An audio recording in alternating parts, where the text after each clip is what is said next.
33. True wisdom and the living honour to God.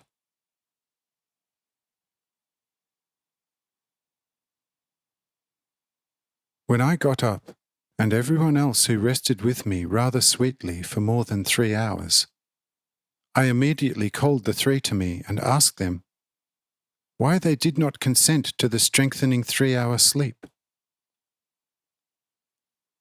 Says Matthew, Lord, you marvellous, you most wise.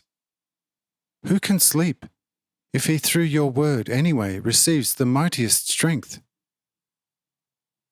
All 3 of us are anyway strengthened to such an extent as if we had slept very well for the whole night. But we have used the 3 hours, as much as it was possible for us, in your name, and have subject to your merciful admission learned things which most likely no mortal ever have dreamt about. For that we would like to give to you our sincerest and warmest thanks. You are the Lord, and everywhere you are all in all. Therefore to you alone all our love and highest respect.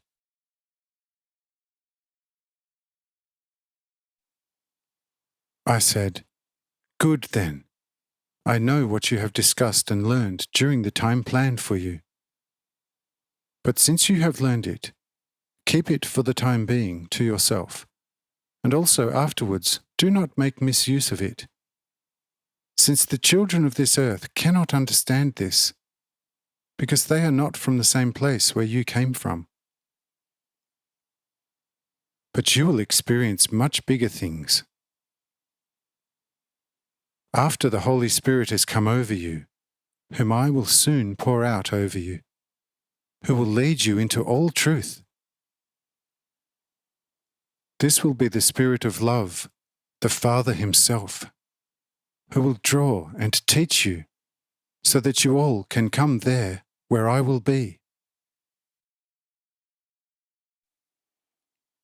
Since truly I say to you, nobody will come to me, if the Father is not drawing him towards me.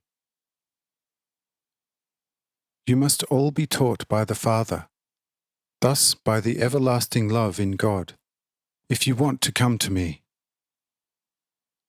Therefore you all must be perfect, like the Father in heaven is perfect.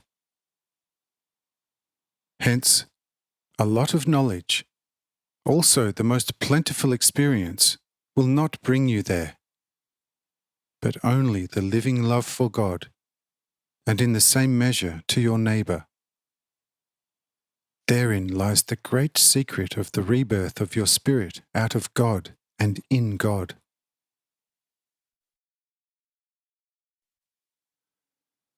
However, everybody will have to walk with me through the narrow gate of the fullest abnegation, until he becomes what I am.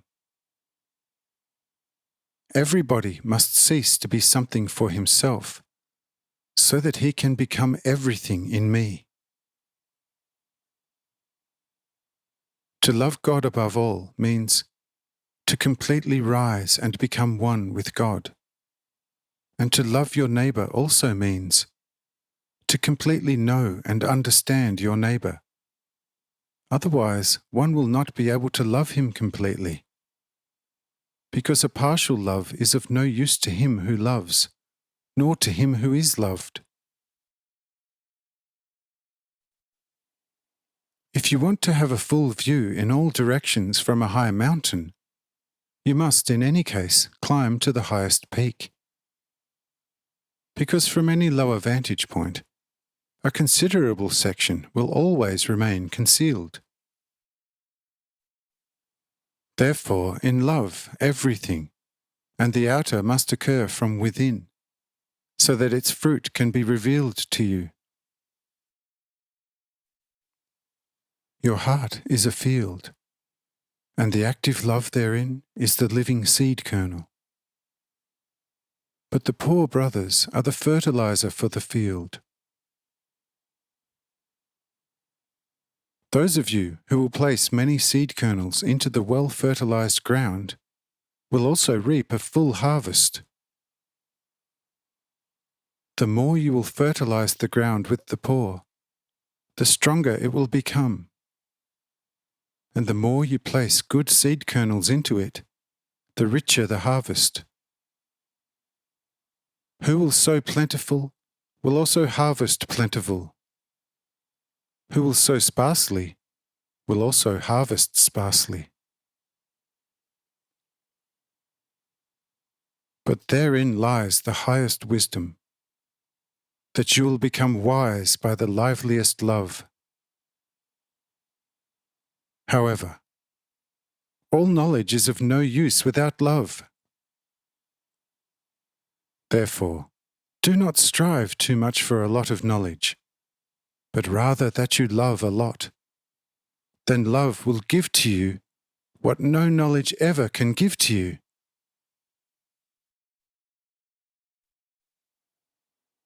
It is quite all right that the three of you have used the 3 hours for the multiple enrichment of your knowledge and your experiences most eagerly.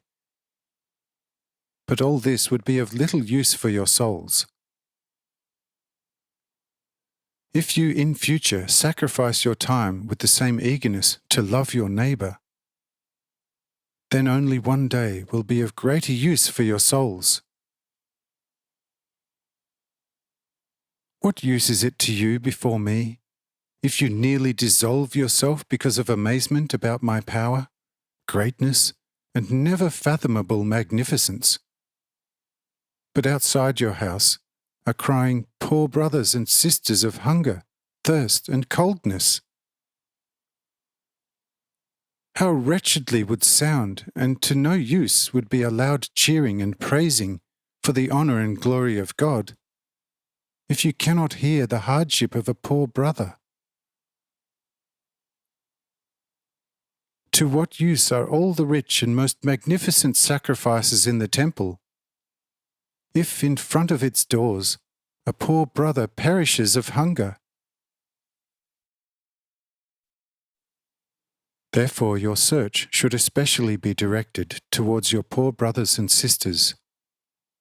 To them bring help and consolation, and you will find in a brother who was helped by you more than having travelled to all the stars and have praised me with the tongues of seraphim.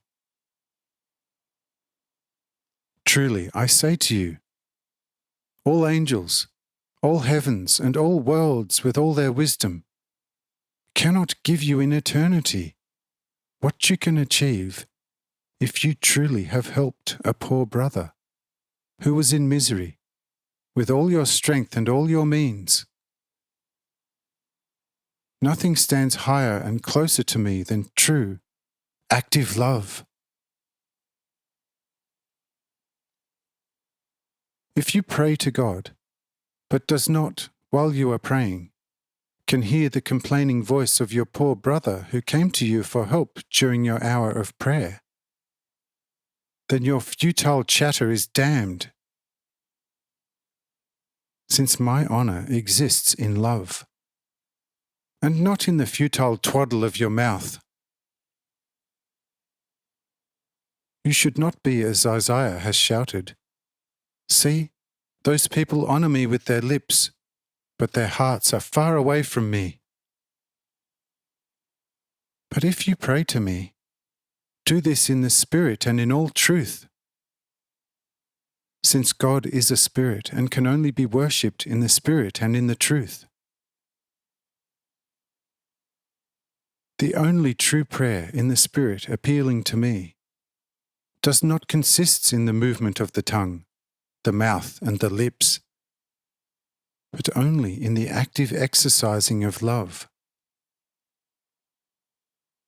What use is it to you if you have decorated the grave of a prophet with many pounds of gold, but failed to hear the voice of a suffering brother?